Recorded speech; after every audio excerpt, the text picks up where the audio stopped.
晚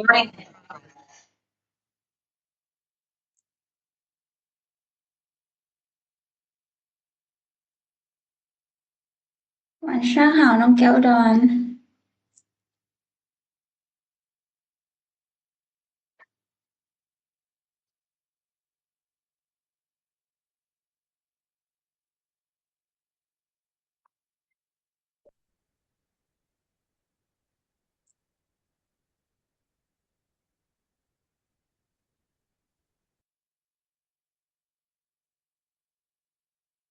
晚上好เนาะน้องล่ะ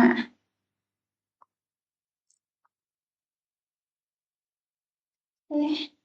เอามาเริ่มเรียนไปก่อนเลย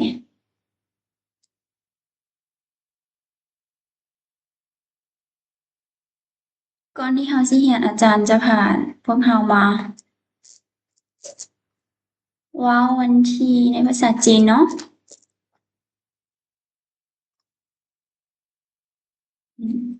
大家好，大家晚上好呢。今天是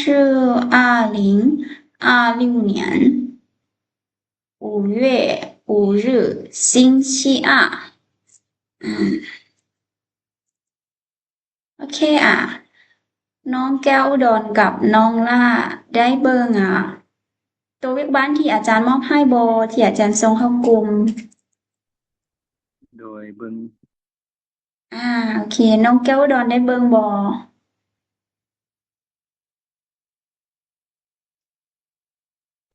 บ่บ่ทันได้เบิ่งซ้ำต้องลืมแล้วชื่ออ่กลัวาวางเลย好这没关系เดี๋ยวอาจารย์จะมาลงกับน้องล่าเนาะน้องล่าเขียนพร้อมบ่โดยเดี๋ยวอาจารย์จะเป็น A แล้วให้น้องล่าเป็น B เนาะโอเค你是哪里的人เดี๋ยวก่อนอาจารย์สิบอกอีกตัวหนึ่งคือน้องสามารถตอบตามข้อมูลตัวจริงของน้องนะว่าน้องเป็นคนภาคเหนือหรือภาคกลางหรือภาคใต้เนาะ我是中部人โอเคแต่เดี๋ยวกันเดี๋ยวอาจารย์จีถามใหม่เนาะเมื่อกี้อาจารย์เว้าตัวอันนั้นให้น้องไปก่อนโอเคเดี๋ยวอาจารย์จีถามใหม่เนาะเอามาเริ่มใหม่โอเค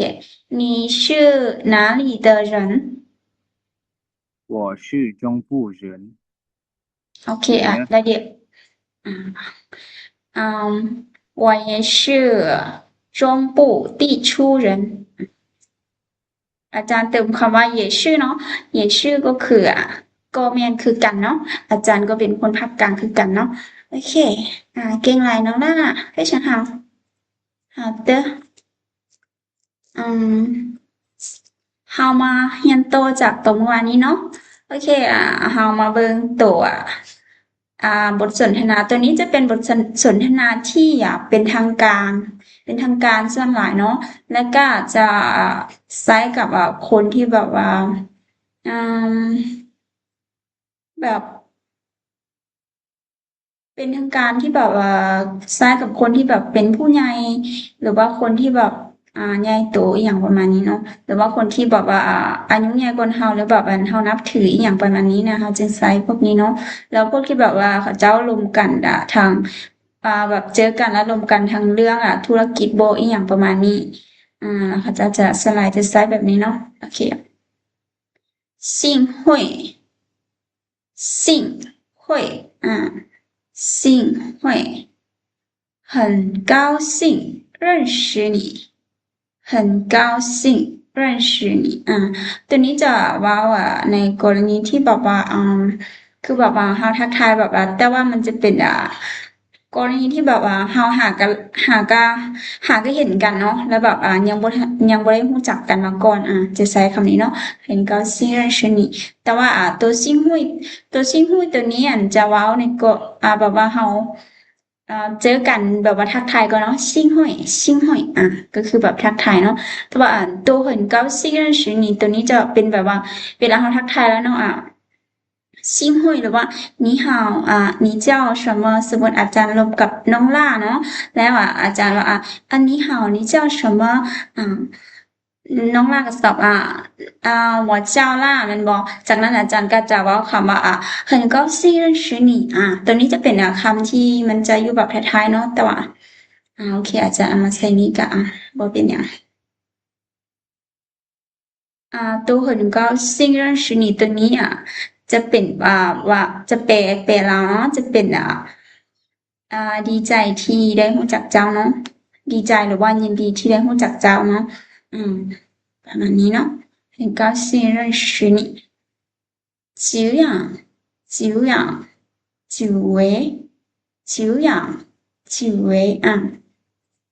สองคำนี้ก็จะใช้ในกรณีที่แบบว่าเราได้ยินแบบเราได้ยินชื่อเสียงอีกคนหนึงหันมาโดนแล้วเนาะแต่ว่ามื้อนี้เราหาก็ได้พบหาก็ได้เห็นสิจะใช้ตัวนี้นะจิ๋วอย่างจิ๋วเว้ยแต่ว่าสามตัวนี้ก็คือจะใช้ในกรณีที่แบบเป็นทางการส่วนหลายเนาะก็จะใช้แบบส่วนหลายกับเป็นผู้ใหญ่ถ้าเป็นธรรมดาที่แบบเราทักทายแบบคนเรารู้จักบ่หรือว่าทักทายปกติธรรมดาเราก็จะใช้แบบนี้เนาะพวกนี้เอาแล้วก็พวกนี้เอาเนาะโอเคตัวนี้ทักทายในเวลาที่แบบเราบอกลากันเนาะ再见再见ลาก่อนเนาะ再见再见ลาก่อน保重保重ดูแลตัวเองดีๆหรือว่าถนอมตัวหรือว่าดูแลตัวเองด้วยประมาณนี้เนาะก็คือแบบเวลาที่แบบว่าเราลากันบ่หรือว่าเราจากกันอีหยังสิเนาะก็保重ดูแลตัวเอง明天见明天见มื้ออื่นเจอกันเนาะมื้ออื่นเจอกันเด้อประมาณนี้เนาะเจอกันมื้ออื่น明天见再见再见ลาก่อน保重保重ดูแลตัวเองดีๆถนอมตัวด้วย明天见มื้ออื่นเจอกันสิเนาะแล้วเราก็สามารถใส่คำอื่นคำอื่นๆเติมไปสิเนาะ明天见后天见下周见เนาะคำที่แบบว่าเราได้เรียนไปก่อนหน้านี้เนาะโอเคพอฟังทันบ่น้องล่ากับน้องแก้วดอนโดยอันโอเคเดี๋ยวพวกน้องอยากลองมาอ่านดูโดยโอเคน้องล่าเริ่มกันเนาะ开始新会很高兴认识你。久仰久仰久仰久违久违久违再见保重保重ถูกแล้ว天见เจอ非常好น้องล่าโอเคน้องแก้วดอน幸会很高兴认识你久久仰久违久违再见久违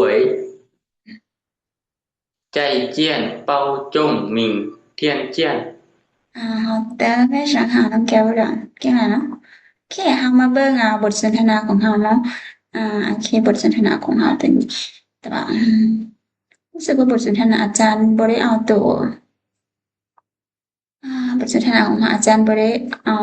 ตัวอย่างของ很高兴认识你มาใส่เนาะโอเคเรามาเบิ่งตัวนี้อันนี้เป็น A B ตัวนี้จะมี2บทเรื่องเนาะตัวเทิงนี้จะเป็นบทเรื่องหนึ่งแล้วก็ตัวลืมเป็นอีกบทเรื่องหนึ่งโอเคแต่ว่าอาจารย์จะอธิบายพร้อมกันเลยเนาะ早上好老师สบายดีตอนเช้าอาจารย์早上好早上好จะเป็นสบายดีตอนเช้าเนาะ老师แปลว่าอาจารย์เนาะโอเคพวกน้องก็สามารถเวลาพวกน้องเข้ามาเรียนพวกน้องก็สามารถทักทายอาจารย์ได้เนาะเพราะว่าเวลาเรียนของเราเป็นตอนแรกเนาะฉะนั้นพวกน้องสามารถทักทายกับอาจารย์เวลาพวกน้องเข้ามาเรียน晚上好老师พวกน้องสามารถทักทายอาจารย์แบบนี้ได้เนาะโอเค早上好老师早上好老师สบายดีตอนเช้าอาจารย์อาจารย์ตอบพวกน้องเนาะโท同学们早上好同学们早上好同学们ตัวนี้จะเป็นนักเรียนทุกคนเนาะหรือว่าพวกนักเรียนเนาะ早上好สบายดีตอนเช้า同学们早上好สบายดีตอนเช้านักเรียนทุกคนโอเคต่อบทที่สองนะอาจารย์จะอธิบายไปต่อกันเลยตัวบทเรื่องที่สองจะบอกว่า下课了我们一起去踢足球吧下课了我们一起去踢足球吧เลิกเรียนแล้วพวกเขาไปเตะบอลนำกันเถอะหรือว่าพวกเขาไปเตะบอลนำกันบอกBตอบ你们去吧你们去吧我还有点ตัวนี้จะเป็นเตียนแล้วก็นะแต่ว่าเวลาแบบส่วนหลายที่คนจีนมาอ่านจะเป็นจะย่อตัวนี้ออกเนาะแล้วก็เขียนตัวต่อจากนี้เป็น NR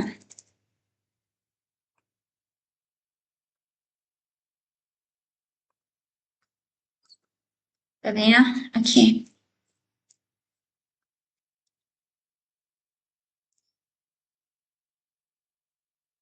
你们去吧我还有点事有点事พวกเจ้าไปเถอะพ่อยังมีเรื่องน้อยนึงแบบยังมีเรื่องหรือว่ามีธุระแบบมีเรื่องที่ต้องเฮ็ดอีกน้อยนึงสิ你们去吧我还有点事行吧那明天见行吧那明天见โอเคปะหรือว่าโอเคหรือว่าได้เนาะสั้นมื้อนี้เจอกันเดี๋ยวว่าเจอกันมื้อนี้เนาะบีต่อไป明天见明天见มื้อนี้เจอกันประมาณนี้เนาะโอเคฟังทันบอกน้องโดยท่าน โอเคเดี๋ยวอาจารย์เสียว่าจะสตาร์อีก2รอบเนาะแล้วให้พวกน้องลองสนทนาเบิ่ง早上好老师早上好老师同学们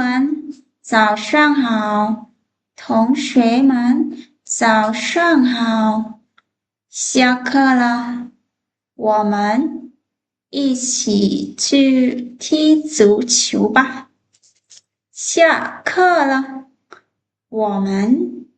一起去踢足球吧อาจารย์ลืมแปลตัวนี้เนาะตัวนี้เชียเคอร์ตัวนี้แม่นแปลว่าเลิกเรียนเนาะพี่อาจารย์ลืมแปล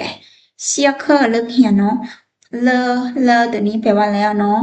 我们ตัวนี้เป็นพวกเขา一起ตัวนี้แม่นด้วยกันหรือว่านำกันเนาะ一起去ตัวนี้แปลว่าไปเนาะที่ตัวนี้แปลว่าเตะเนาะที่足球ตัวนี้แปลว่าบานแต่ว่าจะเป็นบานเตะเดี๋ยวพวกน้อง足球ป้าตัวนี้จะเป็นคำลงท้ายเนาะเขียน足球下课了我们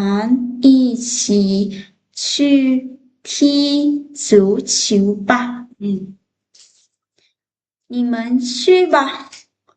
我还有点事你们ตัวนี้พวกเจ้าเนาะ去ไป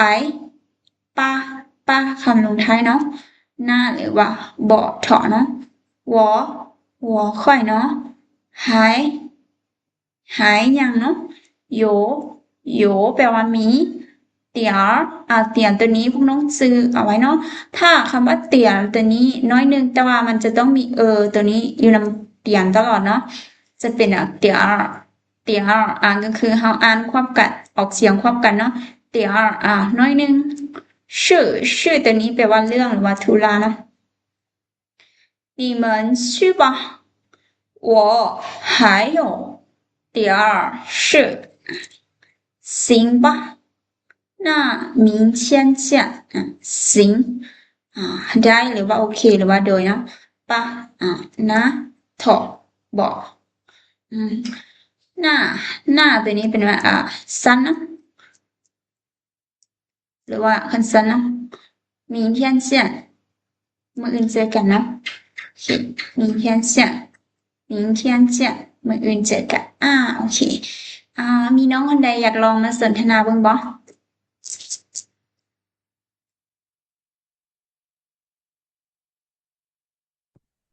จานคอนตัวเอกัน นี่บอก เป็น นี่ ตัวกล้องสุดอันนี้วะ对对ขออีกเดือน OK行吧那明天见行吧那明天见OK ได้บ่ แล้วก็ตัวเอทั้งกลาง นี่บ่对OK下课了我们一起去踢足球吧下课了我们一起去踢足球吧โอเคพอได้บ่โดย โอเคมีน้องคนใดอยากลองมาอ่านบ้างบ่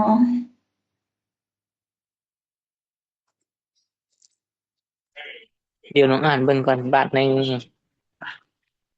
ให้อาจารย์อ่านบ่หรือว่าน้องสิอ่ะ เดี๋ยวน้องอ่านเบิ่งก่อนคันบ่ถูกค่อยอาจารย์บอกน้องก็ได้ โอเคเดี๋ยวแป๊บหนึ่งเดี๋ยวอาจารย์สิหาอีกคนนึงมาสนทนากับน้องเนาะโอเคมีน้องคนใดที่อยากลองมาสนทนากับน้องแก้วดอนบ่ ได้ โอเคน้องล่าเดี๋ยวให้น้องแก้วอุดรเป็น A เนาะแล้วให้น้องล่าเป็น B มีแต่พวกน้องต่อจากสองเรื่องนี้ไปจนสุดเลยเนาะโอเคที่จริงมันเป็นสองบทเรื่องเนาะแต่ว่าตัวทางถึงนี้มันมีแต่น้อยเดียวสั้นต่อไปจนสุดเลยเนาะให้น้องแก้วอุดรเป็น A แล้วน้องล่าเป็น B 好的开始早上好老师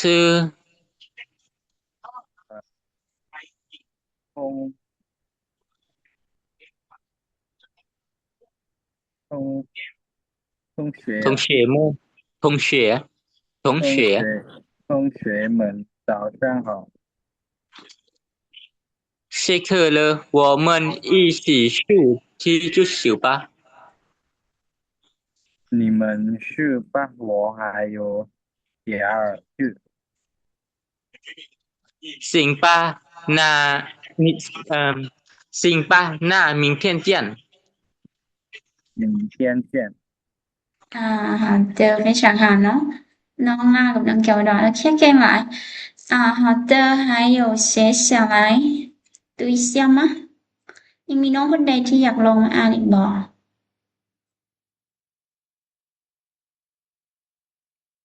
บ่มีแล้วเนาะ没有了好的我们接续下一个啦โอเคมาเบิ่งบทสนทนาบทต่อมาเนาะโอเคบทสนทนาต่อมามี A B เนาะโอเค你好吗你好吗你好吗นี่ตัวนี้แปลว่าเจ้าเนาะอยู่ในนี้เป็นนีเห่าจะเป็นคำเดียวกันเนาะสบายดีเนาะนีเห่ามาบ่นีเห่ามาสบายดีบ่หรือว่าสิใส่ว่าเป็นเจ้าสบายดีบ่ก็ได้เนาะ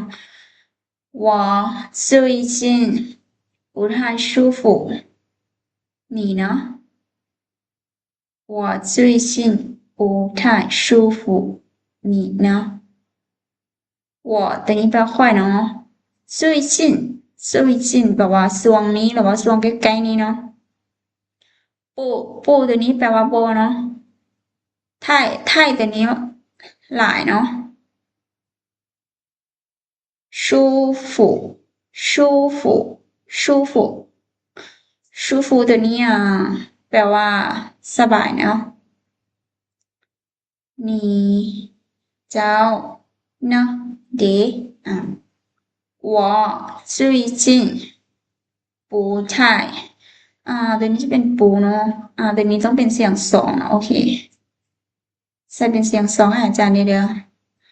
อันนี้อาจารย์ใส่ผิดเนาะ舒服โอเคอาจารย์แปลงให้ดีก่อนจ้ะ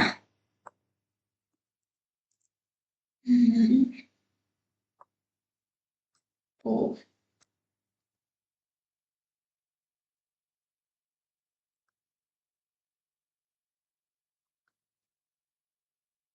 ตัวนี้จะเป็นเสียงเบาเนาะ舒服โอเค我最近不太舒服你呢ช่วงนี้บ่ค่อยสบายเนาะเจ้าเด๋我很好我很好ถ้าสมมติว่าเราสบายดีเนาะเราก็สามารถใส่我最近很好หรือว่า我最近还可以หรือว่า我还可以ก็ได้เนาะ我还可以ก็ได้เราบ่ใส่最近ก็ได้เนาะเพราะว่าอยู่ในคำถามบ่ได้ถาม最近เนาะตัวนี้มีแต่ว่าเราสิใส่ก็ได้บ่ใส่ก็ได้แต่ว่าส่วนหลาย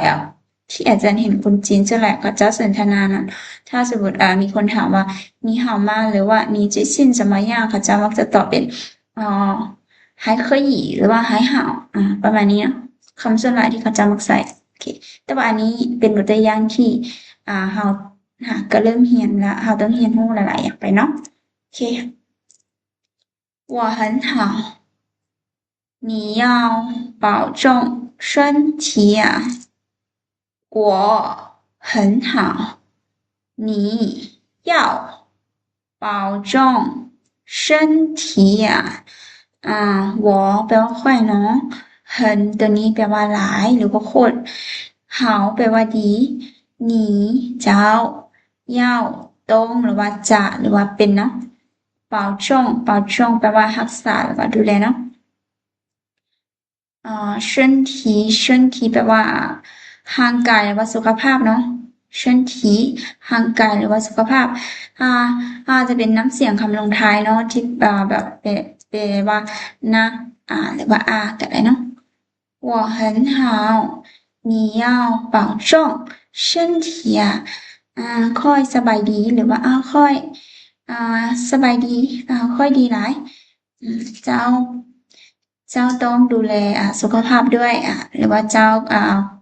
ควรจะดูแลสุขภาพด้วยประมาณนี้นะ好的好的谢谢好的谢谢好的แปลว่าโดยนะหรือว่าได้ก็ได้นะ谢谢ขอบใจ好的谢谢โอเคพอฟังทันบอกน้อง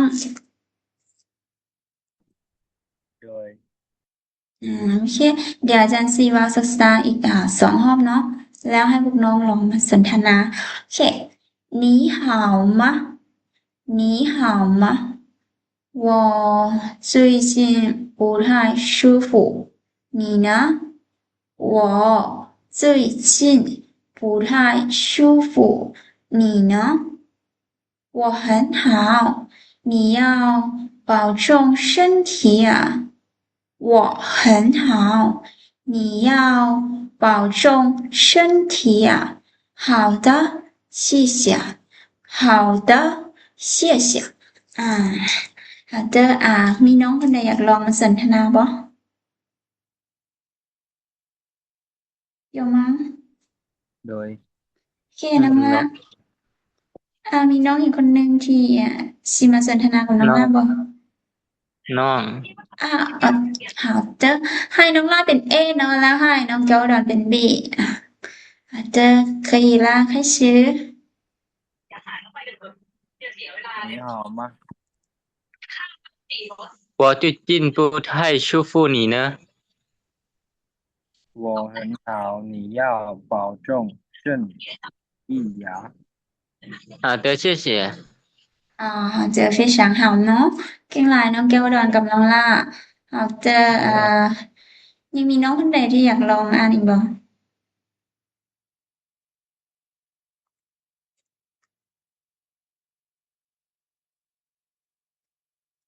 อเค